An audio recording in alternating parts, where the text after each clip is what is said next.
Hi friends, ఈరోజు మా ఇంట్లో చక్కెర పొంగలి ఎలా తయారు చేయాలో చూడండి. మా అమ్మగారు చేస్తున్నారు. ఫస్ట్ పిండి కలుపుకొని చక్కెర పొంగలి సంబంధించిన పౌడర్ ఎలా చేయాలంటే, ఫస్ట్ కొబ్బరి గీరుకొని దానిలో నువ్వులు, ఇలాచీ పౌడర్, చక్కెర 3 కలిపేసుకొని చపాతీ టైపు చేసేసుకోవాలి.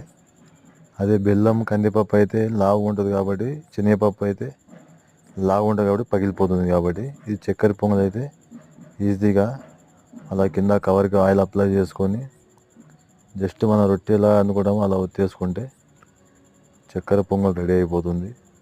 దాన్ని అలాగే తీసి పెంక పైన కొంచెం లైట్గా ఆయిల్ అయినా సరే, నెయ్యి అయినా సరే రాసుకొని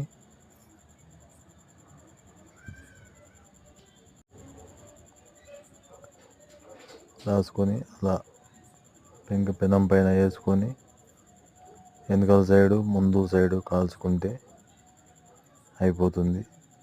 టేస్టీగా ఒక్కసారి ట్రై చేయండి. ఎప్పుడైనా బెల్లం అలాగే శనగపప్పు పొంగల్ తయారు చేస్తారు కాబట్టి ఒక్కసారి ఇలా చక్కెర తయారు చేసి చూడండి friends.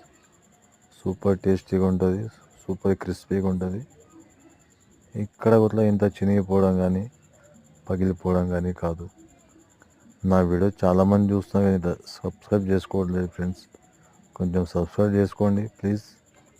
Support me. Thank you. Watch you.